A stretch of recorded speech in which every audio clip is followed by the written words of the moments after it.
Ramzi Youssef. On February 26, 1993, a 1,500-pound truck bomb detonated in the underground parking garage beneath the World Trade Center in New York City. The blast carved a crater several stories deep, killed 6 people, injured more than 1,000, and caused roughly $300 million in damage. The man who built that bomb had planned for something far worse. His goal was to topple the North Tower sideways into the South Tower, and if the engineering had worked, the death toll would have been measured in the tens of thousands. But by the time investigators pulled the first body from the rubble, the bomber was already on a plane out of the country. His name was Ramzi Youssef, and what nobody knew at the time was that the World Trade Center wasn't even his real target. It was a test run. Youssef's engineering degree from the Swansea Institute in Wales would later become the exact tool that made his bombs so effective. But in the late 1980s, he was just a student from a Pakistani Baloch family, born Abdul Basit Mahmoud Abdul Karim in Kuwait on April 27, 1968. After graduating, he made his way to a militant training camp in Peshawar, Pakistan, and into the orbit of his uncle, Khalid Sheikh Mohammed, the man who would go on to architect the September 11th attacks. That connection was not incidental. It was a family operation. Youssef entered the United States in September of 1992 on a fraudulent Iraqi passport. Within months, he and his co-conspirators Mohammed Salameh and Mahmoud Abu Halima had assembled a urea nitrate and fuel oil bomb inside a Jersey City apartment. The device was loaded into a rented Ryder truck and driven to the B2 parking level beneath Tower 1. The FBI would later call the entire operation a deadly dress rehearsal for September 11th. The explosion that morning sent toxic smoke roaring through elevator shafts and stairwells. 6 people were dead. Both towers shook, but the structure held. The towers did not fall. And Youssef was already gone, out of the country within hours of detonation. And somehow, it gets worse. While overseas, Youssef engineered something even more ambitious. He developed the Bojinka plot, a plan to assassinate Pope John Paul II during a visit to Manila, and to simultaneously destroy 12 American commercial airliners over the Pacific using small, undetectable bombs. He tested the design aboard Philippine Airlines Flight 434 on December 11, 1994, planting a device beneath a passenger seat. It detonated mid-flight, killing Japanese businessman Haruki Ikegami and injuring 10 others. The plane landed safely, but the proof of concept worked. If Youssef had stopped there, this would be a very different story. The wider plot collapsed on January 6, 1995, when a chemical fire broke out in a Manila apartment that Youssef was using as a bomb lab. Youssef escaped the blaze, but his accomplice Abdul Hakim Murad was arrested, and Philippine police discovered the full scope of the operation on a confiscated laptop. The global manhunt intensified. Youssef was tracked to the Sukasa guest house in Islamabad, Pakistan, where agents from Pakistan's ISI and the United States Diplomatic Security Service arrested him on February 7, 1995. An informant named Istaiq Parker had tipped off authorities and collected a $2 million payment through the Rewards for Justice program. The trial unfolded in the Southern District of New York before Judge Kevin Duffy. Youssef was convicted of the Bojinka conspiracy on September 5, 1996, and of the World Trade Center bombing on November 12, 1997. At his January 1998 sentencing, Youssef told the court he was a terrorist and proud of it, declaring his support for terrorism as long as it targeted the United States and Israel. Judge Duffy fired back. He called Youssef an apostle of evil who worshipped death and destruction, and told him that his God was not Allah, but the evil he himself had become. Duffy handed down a sentence of life plus 240 years, one count of 20 years for each of the 6 World Trade Center victims, stacked on top of the life term. He recommended permanent solitary confinement, comparing it to historical quarantines reserved for those who spread plague and pestilence. That's not a typo, by the way. Life plus 240 years. Youssef was transferred to ADX Florence in 1998. The facility itself had opened just 3 years earlier, a $60 million Supermax designed to hold the federal system's most dangerous inmates in near-total isolation. Prisoners live in 7 by 12-foot poured concrete cells for 22 to 24 hours a day. The furniture is concrete and bolted to the floor. A 4-inch slit window offers a narrow strip of Colorado sky and nothing else. Youssef has spent nearly the entire time since his arrival inside Range 13, the most restrictive wing of the most restrictive prison in the federal system. It is a 4-cell unit. The only other inmate publicly known to have been held there is Joaquin Guzman, El Chapo. In 2013, after 15 continuous years of total isolation, Youssef petitioned the court for relaxed conditions. Duffy denied the request. His reasoning was blunt. During the original trial, guards had caught Youssef collecting urea inside his federal detention cell, the same chemical compound at the core of the bomb that had killed 6 people in the World Trade Center garage. Youssef remains at ADX Florence today. He proved that American landmarks were vulnerable, and his uncle later exploited that proof to catastrophic effect. But the federal Supermax was not built for just one kind of threat. The next person on this list had nothing to do with foreign terrorism. He walked into an American church, sat through a Bible study, and opened fire on the people who had welcomed him. Dylann Roof. On a Wednesday evening in June of 2015, the congregation at Mother Emanuel African Methodist Episcopal Church in downtown Charleston, South Carolina, opened their doors for Bible study the way they had for nearly 200 years. 12 people gathered. Among them was a young white man none of them had seen before. He sat with the group for 45 minutes. He bowed his head during prayer, and then he drew a Glock 45 caliber pistol and started shooting. Nobody was paying attention to Dylann Roof before that night.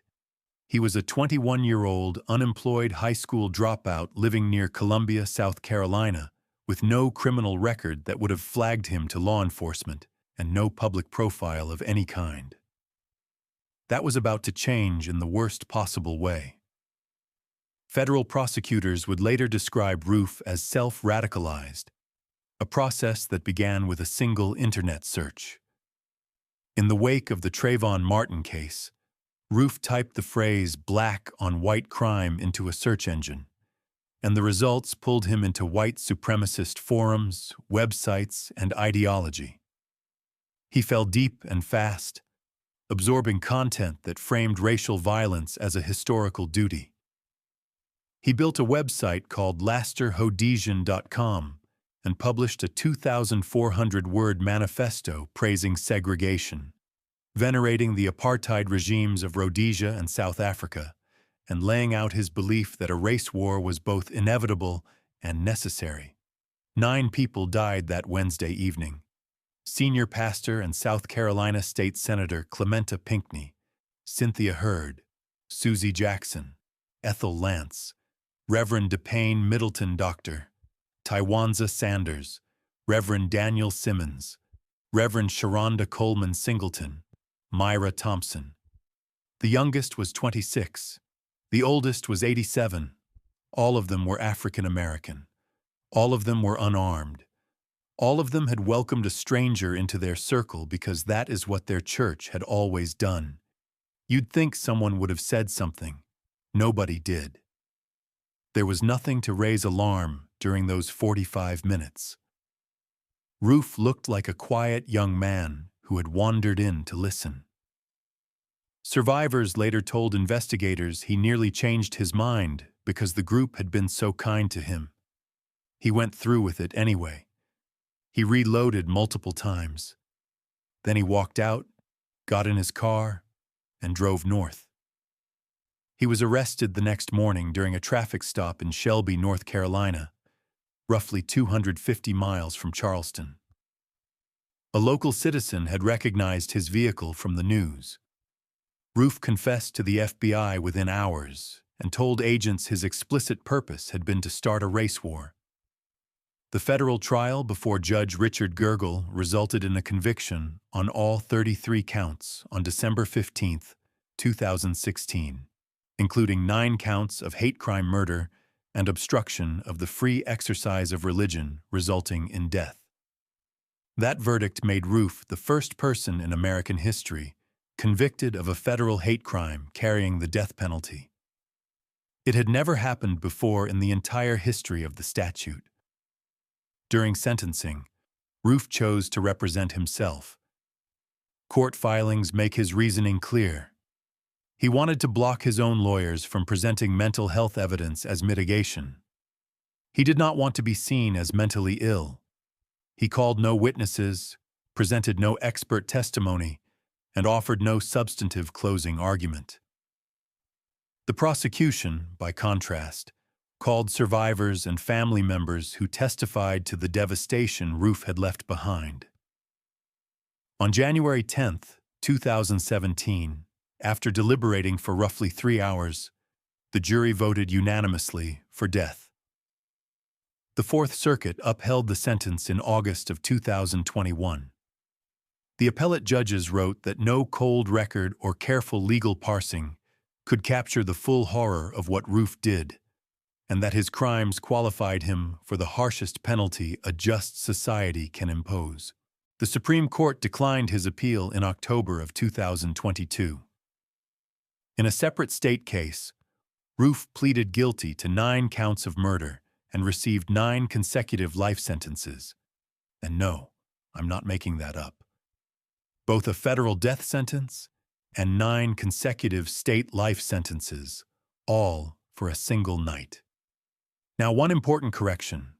Roof appears on nearly every list of ADX Florence inmates, and he is regularly grouped with the Supermax population.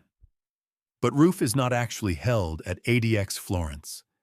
He was transferred to federal death row at the United States Penitentiary in Terre Haute, Indiana, on April 21, 2017, and he remains there today. His case is included here because the federal system treats it within the same national security framework, and because the nature of the crime fits squarely within the category ADX was designed to answer for. But his cell is in Indiana, not Colorado. In the days after the massacre, several family members of the victims addressed Roof at his bond hearing and told him they forgave him. That moment became one of the most discussed acts of public grace in recent American memory. The daughter of Ethel Lance, one of the 9 killed, told Roof through tears that she would never talk to her mother again, but that she forgave him. Survivors and family members throughout the hearing echoed the same message.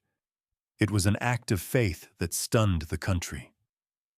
Mother Emanuel itself, founded in 1816, had survived arson, forced closure during the Civil War, and an earthquake that nearly leveled Charleston. It survived Dylan Roof, too. The church reopened for services 4 days after the shooting, but the next name on this list waged a bombing campaign that lasted not 1 night but nearly 2 decades, and the FBI spent 17 years trying to figure out who he was. Ted Kaczynski. How does someone go from being a 16-year-old math prodigy at Harvard to living alone in a plywood shack with no electricity, handcrafting bombs and mailing them to strangers for 17 years? The FBI asked that same question from 1978 to 1996. They never found the answer on their own. It came from the bomber's brother, who recognized the writing. Theodore John Kaczynski was born on May 22, 1942. He entered Harvard at 16. He earned a Ph.D. in mathematics from the University of Michigan and became an assistant professor at UC Berkeley before he was 30. Then, in 1969, without explanation, he resigned and walked away from academic life entirely. 2 years later, he moved to a 10 by 14-foot cabin he built with his own hands near Lincoln, Montana, with no electricity, no running water, and no telephone. What drove the break has been debated for decades. As a Harvard sophomore, Kaczynski participated in stress experiments run by psychologist Henry Murray, whose research had documented connections to the CIA's MKUltra program. Some researchers have argued those experiments contributed directly to Kaczynski's later psychological deterioration. Others point to signs of paranoid schizophrenia that appear to have been present before he ever entered Murray's lab. Whatever the catalyst, what followed was one of the most methodical campaigns of domestic terrorism in American history.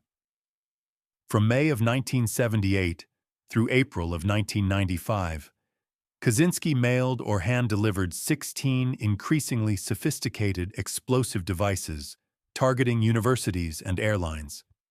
He killed 3 people over that span.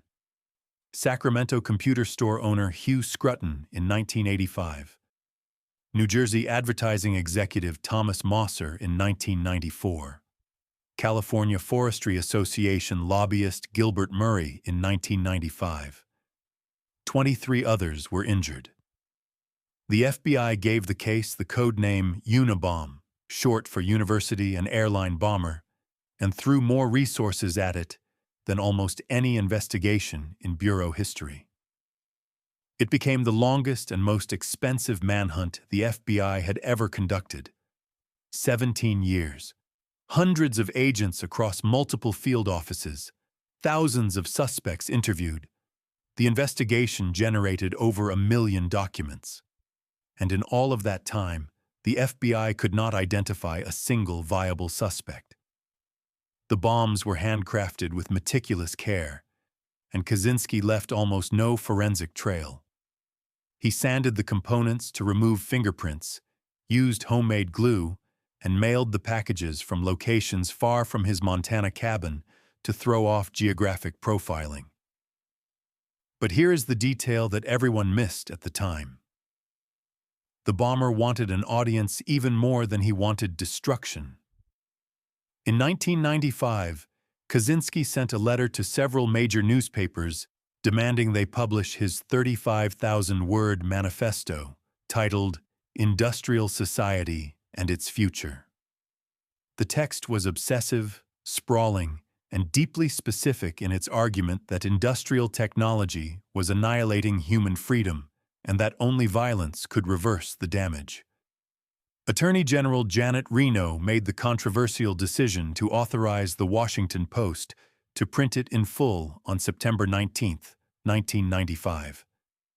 That decision cracked the case wide open. Kaczynski's younger brother David read the manifesto and felt a slow, horrible recognition. The language, the fixations, the specific turns of phrase. David faced a choice that still haunts him: protect his brother or stop the killing. He contacted the FBI through an attorney named Anthony Bisegli and asked that the information be handled quietly, requesting that the death penalty be taken off the table. The Bureau made no such promise. Agents raided the Montana cabin on April 3, 1996. Inside, they recovered a coded diary meticulously cataloging each attack: bomb-making components, partially assembled devices, 2 bombs ready to mail, and enough physical evidence to close a case that had consumed nearly 2 decades of federal resources. Kaczynski pleaded guilty on January 22, 1998. He did it specifically to prevent his lawyers from mounting an insanity defense, something they had been pushing for against his explicit wishes. He was so opposed to being labeled mentally ill that he attempted to take his own life in his cell rather than let that characterization be presented to a jury. The court ordered a psychiatric evaluation. Psychiatrist Sally Johnson diagnosed him with paranoid schizophrenia, writing that his delusions were mostly persecutory in nature. Kaczynski rejected the diagnosis completely, calling it a fabrication. In a 1999 interview, he said he was confident that he was sane. He was sentenced to 4 consecutive life terms plus 30 years and transferred to ADX Florence, where he was placed on what prison staff called Bombers Row, a corridor that also housed Ramzi Youssef and, for a time, Timothy McVeigh. Kaczynski became one of ADX's most prolific correspondents, exchanging hundreds of letters with researchers, journalists, and the public during his decades of confinement. In March of 2021, he was diagnosed with rectal cancer. He was transferred out of ADX to the Federal Medical Center in Butner, North Carolina, in December of that year. He underwent chemotherapy on a bi-weekly schedule until March of 2023, when he refused further treatment. On June 10, 2023, at roughly 12:23 in the morning, staff found him unresponsive in his cell. He had taken his own life at the age of 81. The autopsy confirmed stage 4 cancer and noted that he had been depressed in the weeks before his death. 23 years at ADX Florence, 16 bombs, 3 dead. And the man who eluded the FBI for nearly 2 decades chose his own ending in a medical facility in North Carolina. But the next attack on this list did not unfold in secret over years through the mail. It happened in broad daylight, on live television, in front of thousands of spectators. And one of the 2 men responsible was a 19-year-old college student who had been going to class just days earlier. Dzhokhar Tsarnaev. On April 15, 2013, at 2:49 in the afternoon, 2 homemade pressure cooker bombs detonated 12 seconds apart near the finish line of the Boston Marathon on Boylston Street. The blasts tore through a packed crowd of spectators and runners, killing 3 people and wounding more than 260, including 17 who would lose limbs. It was the deadliest act of terrorism on American soil since September 11th. And one of the 2 people who planned it was a 19-year-old college sophomore. 2 years before the marathon bombing, Dzhokhar Tsarnaev was a high school senior in Cambridge, Massachusetts, well-liked by teachers and classmates, with no visible signs of what was building underneath. He was born on July 22, 1993 in Kyrgyzstan, to ethnic Chechen and Avar parents. His family came to the United States in 2002. He attended Cambridge Rindge and Latin School and enrolled at the University of Massachusetts, Dartmouth. By most outside accounts, he was quiet, friendly, and unremarkable. His older brother Tamerlan was a different story.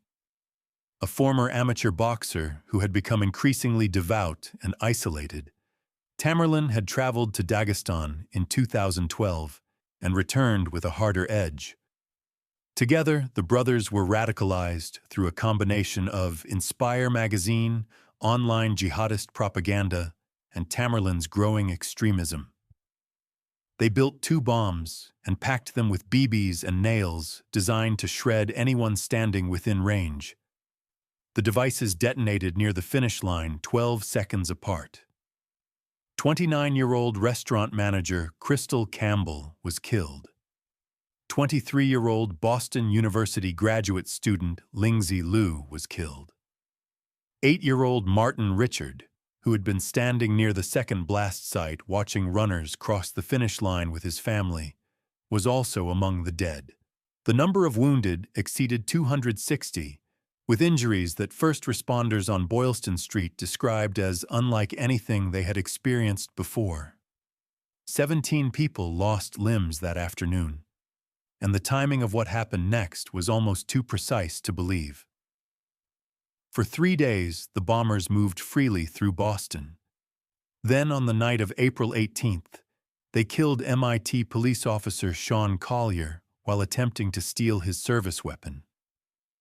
A violent confrontation erupted in Watertown in the early morning hours. Tamerlan was shot during the firefight, and then run over by the SUV his younger brother was driving as Dzhokhar fled the scene. Tamerlan died. Dzhokhar vanished into the residential streets. The entire city of Boston went into lockdown. Schools closed. Public transit stopped. Residents were told to shelter in place and lock their doors. Nearly 10,000 law enforcement personnel from federal, state, and local agencies were deployed across the metropolitan area. It was the largest manhunt in the city's history, and for an entire day, one of America's biggest cities was functionally shut down because of a single wounded 19-year-old. On April 19th, a Watertown homeowner spotted blood on the shrink wrap covering a dry-docked boat in his backyard. Police surrounded the vessel and found Dzhokhar Tsarnaev inside, wounded and hiding. He had written a message on the interior hull of the boat, calling the marathon victims collateral damage and framing the bombing as retaliation for American military operations in Muslim countries. The trial was held before Judge George O'Toole in the United States District Court for the District of Massachusetts. Lead defense attorney Judy Clark, one of the most experienced capital defense lawyers in the country, opened with an extraordinary concession. She told the jury directly that there was very little about the week of April 15th that the defense intended to dispute. The strategy was to shift blame onto Tamerlan, to cast Dzhokhar as a follower, not a leader. It was not enough. On April 8, 2015, the jury convicted Tsarnaev on all 30 counts. The death recommendation came on May 15th. At his formal sentencing on June 24, 2015, Tsarnaev addressed the courtroom for the first time. He told the judge and the families present that if any lingering doubt remained, it should end now. He said he carried out the attack alongside his brother and expressed sorrow for the lives he had taken and the suffering he had caused. Bill Richard, the father of 8-year-old Martin, spoke to the court as well. He said Tsarnaev had chosen to do nothing to prevent any of it, that he chose hate and chose destruction, and that the Richard family, in the face of unimaginable loss, chose kindness and chose peace. Judge O'Toole turned to Tsarnaev and told him that whenever his name is spoken, the only thing anyone will remember is the evil he committed. The First Circuit vacated the death sentence in July of 2020, finding errors in the jury selection process. But the United States Supreme Court reinstated it 6-3 on March 4, 2022. Justice Clarence Thomas, writing for the majority, stated that Tsarnaev had committed heinous crimes, but that the Sixth Amendment guaranteed him a fair trial before an impartial jury. And he received one. The ruling reversed the appellate court and put the sentence back in effect. Tsarnaev was transferred to ADX Florence on July 17, 2015. He remains there today, on federal death row under special administrative measures. Since his arrival, he has filed a handwritten lawsuit seeking $250,000 in damages over a confiscated baseball cap, a bandana, and a 3-shower-per-week limit. He filed a separate legal challenge in 2022 over restrictions on photographs and craft work. His cell is a 7 by 12-foot concrete box with a 4-inch slit for a window. His meals come through a slot in the door. The sentence that put him there has now been upheld by the highest court in the country. If you are finding this video informative, consider subscribing. It really does help grow the channel. Erich Rudolph. On July 27, 1996, at 1:20 in the morning, a 40-pound pipe bomb packed with nails and screws detonated inside a backpack at Centennial Olympic Park in Atlanta, Georgia. The Summer Olympics were underway. Thousands of people had gathered for a late-night concert. The blast killed 44-year-old Alice Hawthorne and injured 111 others. A Turkish cameraman named Melih Uzunol died of a heart attack rushing to the scene. And the man who planted the bomb would not be caught for another 7 years. It was 1966 when Erich Robert Rudolph was born in Merritt Island, Florida. He grew up between Florida and the mountains of western North Carolina, absorbing anti-government ideology and the teachings of the Christian identity movement, which framed white Christians as God's chosen people and everyone else as subhuman. As a teenager, he briefly attended a Church of Israel retreat in Shell City, Missouri. He dropped out of high school, eventually earned a GED, and worked as a carpenter and survivalist in the Nantahala National Forest. He was not on anyone's radar. The Olympic Park bombing was only the first. Rudolph later stated that his campaign was driven by opposition to what he called the ideals of global socialism and to abortion on demand. He viewed the Olympic Games as a celebration of global socialism and targeted the park accordingly. He then bombed the Sandy Springs Professional Building, an abortion clinic in a suburb north of Atlanta, on January 16, 1997. 5 weeks later, on February 21st, he hit the Other Side Lounge, a lesbian nightclub in Atlanta, injuring 5 people. Then, on January 29, 1998, he detonated a bomb at the New Woman All-Women Healthcare Clinic in Birmingham, Alabama, killing off-duty police officer Robert Sanderson and critically wounding nurse Emily Lyons. Lyons lost an eye. Nails were embedded throughout her body. She underwent more than 20 reconstructive surgeries over the following years. And no, I'm not making that up. 3 of the 4 bombings included secondary devices placed near the exits and timed specifically to detonate when police and paramedics arrived at the scene. Rudolph was not just trying to kill, he was engineering double attacks to maximize the body count among first responders. Meanwhile, the FBI had spent over a year investigating the wrong man entirely.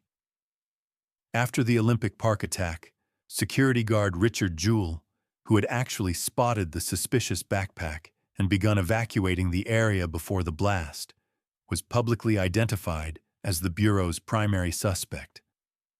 The FBI and national media ran with the story. Jewell's face was everywhere. He was eventually cleared, but not before the investigation had shattered his reputation and his health. He died in 2007 at the age of 44. The actual bomber was still in the wind. Rudolph was finally identified as a suspect in early 1998 through forensic evidence linking the Birmingham and Atlanta bombs. But by the time agents moved in, he was gone. He vanished into the Appalachian wilderness of western North Carolina, a landscape of steep gorges, dense forest, and abandoned mining trails that he knew better than the people hunting him. Rudolph had spent years hiking, hunting, and living off the land in these mountains. It was not just a hiding place. It was home territory.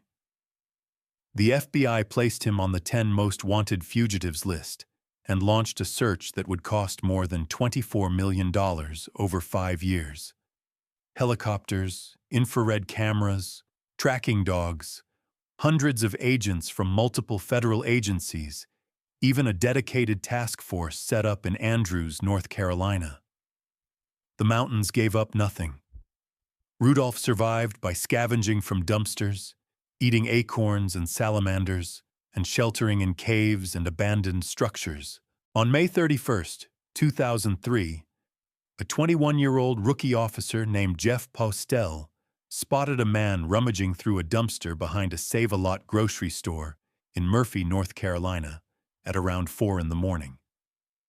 That man was Eric Rudolph, gaunt and bearded after 5 years in the woods. The most expensive manhunt in the Southeast ended with a young patrol officer and a flashlight. In April of 2005, Rudolph pleaded guilty to all 4 bombings as part of a deal. The condition was specific. He had to reveal the location of over 250 pounds of dynamite he had hidden in the North Carolina forests. In exchange, he received 4 consecutive life sentences, plus 120 years and $3.5 million in restitution. He never expressed an ounce of regret. In an 11-page written statement, he called his attacks on abortion clinics a moral duty and compared himself to a soldier of faith, writing that he had fought a good fight and kept the faith. Emily Lyons addressed the Birmingham courtroom at sentencing. She told Rudolph that the only appropriate punishment would have been the death penalty, and that when it was his turn to face death, he was not so brave. She told him that if he wanted to see a monster, all he had to do was look in the mirror. Rudolph was transferred to ADX Florence, where he remains today. In 2013, he managed to publish a memoir through his brother, titled Between the Lines of Drift. The federal government seized the $200 in royalties. The 11th Circuit rejected his last legal challenge in 2024, with Judge Britt Grant writing that Eric Rudolph is bound by the terms of his own bargain. That small detail about the dynamite would come back to define the plea deal, because without his cooperation, 250 pounds of live explosives would still be sitting in the Appalachian forest. But Rudolph was not the only bomber at ADX Florence with a connection to September 11th. The next man on this list was arrested 3.5 weeks before the towers fell, and an FBI agent had specifically warned that he was planning to fly a plane into the World Trade Center. Zacharias Moussaoui. Eagan, Minnesota, August of 2001. An instructor at the Pan Am International Flight Academy flagged a student who had enrolled in commercial flight training. The student had no basic pilot credentials, but was intensely focused on learning to fly a Boeing 747. He seemed uninterested in takeoffs and landings, just the flying part. That student was Zacharias Moussaoui, born May 30, 1968 in Saint-Jean-de-Luz, France, to Moroccan immigrant parents. He grew up in Narbonne in southern France, experienced what he later described as a childhood defined by racism and exclusion, and moved to London in his mid-20s. He earned an MBA in international business from South Bank University in 1995. In London, he was drawn to the Brixton Mosque and then to the Finsbury Park Mosque, where the radical cleric Abu Hamza al-Masri was preaching open support for violent jihad. It was there that Moussaoui crossed paths with another future ADX inmate, Richard Reed. In 1998, Moussaoui traveled to al-Qaeda's Khaldan training camp in Afghanistan. He arrived in the United States in February of 2001 with one objective. On August 16, 2001, Moussaoui was arrested on an immigration violation after the flight school tipped off the FBI. He was 26 days away from September 11th. FBI field agent Harry Samit, who handled the arrest in Minnesota, immediately suspected Moussaoui of being connected to something larger. Samit would later describe his own frantic efforts to sound the alarm. He made roughly 70 requests to FBI headquarters for a FISA warrant to search Moussaoui's laptop and personal belongings. Every single one was blocked by his supervisor, Michael Maltby, who argued there was insufficient evidence to link Moussaoui to a foreign power. That bureaucratic failure would later be identified as one of the most catastrophic intelligence breakdowns in the lead-up to September 11th. During the eventual trial, FBI agent Greg Jones testified that he had specifically urged Maltby to act, warning him in plain language that they needed to prevent Zacarias Moussaoui from flying a plane into the World Trade Center. You'd think someone would have said something. Someone did. It didn't matter. 70 requests, all denied. 26 days later, 19 hijackers killed nearly 3,000 people. Moussaoui was indicted on December 11, 2001, in the Eastern District of Virginia before Judge Leonie Brinkema on 6 conspiracy counts. What followed was one of the most chaotic federal trials in recent memory. Moussaoui fired his court-appointed attorneys almost immediately. He filed a series of increasingly bizarre handwritten motions, including one titled as a pre-contempt motion against the judge for declaring him crazy. He attempted to call Osama bin Laden as a defense witness. He interrupted proceedings with outbursts and political speeches. At various points, the judge had to suspend the trial entirely to deal with his behavior. The proceedings dragged on for years, turning the courtroom into something between legal theater and an endurance test for everyone involved. On April 22, 2005, Moussaoui pleaded guilty to all 6 counts. He told the court he was a member of Al-Qaeda and had pledged a personal oath of loyalty to Osama bin Laden. The sentencing phase became its own trial within a trial. The question was not guilt. It was whether Moussaoui's role in the September 11th conspiracy was direct enough to warrant execution. The prosecution argued he was the 20th hijacker, that his silence after arrest allowed the attacks to proceed. The defense countered that Al-Qaeda's own leadership considered Moussaoui unreliable and had never intended to include him in the final operation. Witnesses were called from both sides. Victims' families testified. Intelligence analysts debated the significance of the laptop that was never searched. The jury was split. Some members believed Moussaoui had been a genuine part of the September 11th plot. Others concluded he was a fringe figure, more useful to Al-Qaeda as a distraction than as an operative.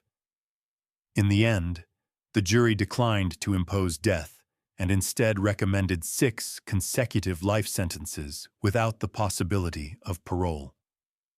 Judge Brinkema delivered the verdict on May 3, 2006. As Moussaoui was led from the courtroom, he shouted that America had lost and that he had won. Brinkema responded that the sentence would deny him what he truly wanted: martyrdom in a great big bang of glory. She told him he would never again have the chance to speak publicly, and that the rest of his life would unfold in silence. Moussaoui was transferred to ADX Florence on May 13, 2006. He remains the only person ever convicted in a United States civilian court for a crime directly related to the September 11th attacks. In 2014, he provided sworn deposition testimony from inside ADX, claiming members of the Saudi royal family had directly funded Al-Qaeda, including a Saudi embassy official he said had helped him upon his arrival in the United States. In 2018, he filed federal petitions arguing that his years of total isolation amounted to psychological torture and requested relief from his special administrative measures. His requests were denied.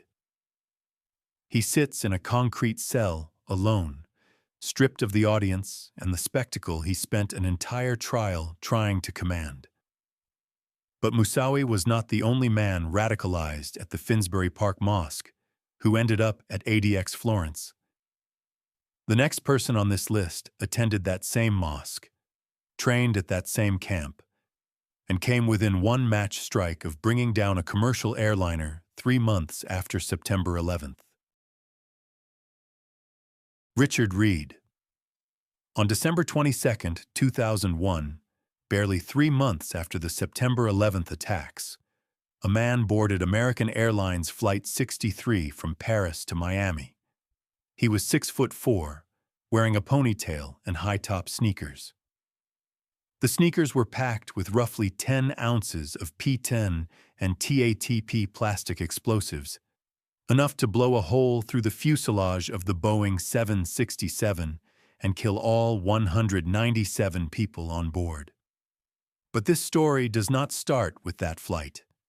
It starts with a petty criminal from South London who found religion in a jail cell and followed it all the way to Al-Qaeda. Richard Colvin Reed was born on August 12, 1973, in Bromley, England. His father was a Jamaican-British career criminal who spent much of Reed's childhood in and out of prison. Reed followed the same path. He spent much of his adolescence cycling through the juvenile justice system on burglary and robbery charges, drifting between institutions with no direction and no prospects. While incarcerated at Feltham Young Offenders Institution in his late teens, he converted to Islam. After release, he gravitated to the Brixton Mosque in South London, then to the Finsbury Park Mosque, where the radical cleric Abu Hamza al-Masri was preaching open support for armed jihad and drawing in young men from across London's immigrant communities. Reed traveled to Pakistan and then to Al-Qaeda's Khaldan training camp in Afghanistan between 1999 and 2000. He returned to London a different person entirely, with a new mission and a specific set of instructions. The plan was straightforward. Board a transatlantic flight. Detonate the shoes mid-flight over the Atlantic Ocean. Bring the plane down with no survivors and no evidence. Reed had actually attempted to board a flight the day before, on December 21st, but was turned away by gate agents in Paris who found him suspicious. He was questioned, released, and allowed to rebook for the following day. That decision nearly cost 197 people their lives. Roughly 2 hours into the flight, with the aircraft over open water, flight attendant Hermès Moutardier smelled sulfur. She looked down the aisle and saw Reed hunched over in his seat, trying to light a match against the tongue of his sneaker. She confronted him. He shoved her away. She came back. He shoved her again. Another flight attendant, Christina Jones, jumped on Reed and was bitten on the thumb during the struggle. Passengers joined in, tackling him to the floor and holding him down. A physician on board sedated him with Valium, and the crew restrained him with belts and headphone cords for the remainder of the flight. 2 F-15 fighter jets scrambled to escort the plane to an emergency landing at Boston's Logan International Airport. The FBI later analyzed the shoes and confirmed that if the explosive had detonated, it would have ripped the fuselage apart. The only reason it failed was moisture. Reed's foot sweat had soaked into the TATP primer, preventing it from igniting. 197 people survived because of perspiration. 6 people on a plane. 1 match. And the entire reason everyone on board lived was sweat. Reed pleaded guilty on October 4, 2002, to 8 federal counts. At his sentencing on January 30, 2003, before United States District Judge William Young in Boston, Reed told the court that he was at war with the United States and that he affirmed his loyalty to Osama bin Laden. Judge Young's response became one of the most quoted courtroom statements of the early war on terror. He told Reed that he was not an enemy combatant, but a terrorist. Not a soldier in any war, but a terrorist. And that to call him a soldier gave him far too much stature. Young pointed to the American flag behind the bench and said that flag would still be flying long after all of this was forgotten. Reed was sentenced to 3 concurrent life terms, plus 110 years, and fined $2 million. Reed has been held at ADX Florence ever since, under special administrative measures that severely restrict his correspondence, his reading material, and his contact with the outside world. He staged a hunger strike in 2007 over conditions of confinement. He sued the federal government over First Amendment claims related to his ability to communicate with other inmates, and the case was dismissed in 2010 after some restrictions were eased in 2009. In 2015, in letters to researcher Kathleen Mailman Orozco, Reed said he had tactical regrets about the failed detonation, but expressed no moral remorse for the attempt. He attributed the bomb's failure to divine will, writing that God had other plans for him, which apparently included spending the rest of his life in a concrete cell in Colorado. When asked about the Charlie Hebdo massacre in Paris, he said he had no tears for those who insulted Islam. Reed's attack changed air travel on a global scale. The TSA shoe removal policy introduced in 2006, requiring every passenger in the United States to remove their shoes at security checkpoints, remained in effect for nearly 2 decades. It was only lifted in July of 2025. One man, one match, one pair of sneakers, and the security procedures of an entire industry were rewritten. But the last person on this list tried to detonate a bomb not in the sky, but in the middle of Times Square on a Saturday night, with thousands of people walking past. Faisal Shahzad. If you had asked anyone at the Affinion Group's Norwalk, Connecticut office about Faisal Shahzad in 2008, they would have told you he was a quiet financial analyst with an MBA who drove a Honda Accord and lived with his wife and 2 children in a Bridgeport suburb. They had no idea.